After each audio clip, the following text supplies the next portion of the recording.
তারা আমাদের ভাইরা বলে থাকেন যে হাজার বছর ধরে এই দেশে মাযহাব প্রতিষ্ঠিত। আহারে, এই দেশে যদি 1000 বছর থেকে মাযহাব প্রতিষ্ঠিত হয়, ইটস ওয়েলকাম, নো প্রবলেম, কিন্তু আপনাদের প্রতি ওরা কত হলো এই সহিহ হাদিস না মানার কারণে মাযহাবে ভিন্নতা প্রতিষ্ঠিত হয়েছে। এই যে এখানে উনি শুরুতে লিখছেন, অথচ দেখা যায় অনেক মাসলা ও বিষয়ের ক্ষেত্রে মাযহাবে ভিন্নতা প্রতিষ্ঠিত হয়েছে দুর্বল অথবা জাল হাদিসের উপর ভিত্তি করে। এই ক্ষেত্রে সহিহ হাদিস মেনে নিলে ভিন্নতা দূর হয়ে যায়।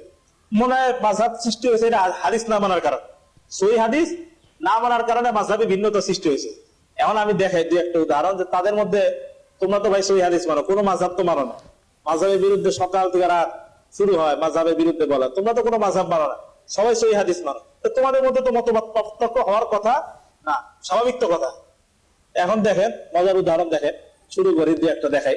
এই তাওহীদ পাবলিকেশনস, এইখান থেকে ওদের যত বইপত্র বের হয়, তাওহীদ পাবলিকেশনস, তাই না, বইয়ের লিস্ট, এটার যত বই বের হয়েছে বইয়ের লিস্ট একদম 14 নাম্বার পৃষ্ঠায় অনেক বই লেখছে।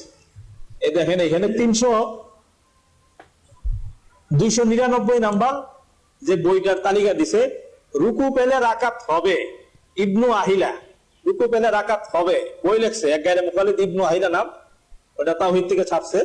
রুকু পেলে রাকাত হবে ইবনু আহিলা, তার মানে কেউ যদি ইমামকে রুকু অবস্থায় পায় তাহলে রাকাত হবে। একটু পরে দেখবেন 299 এই একই পৃষ্ঠার একটু নিচে গিয়ে দেখবেন 312 নাম্বার তালিকায় বই আছে রুকু পেলে রাকাত হবে না, রুকু পেলে রাকাত হবে না, আব্দুস সাত্তার কালাবুল।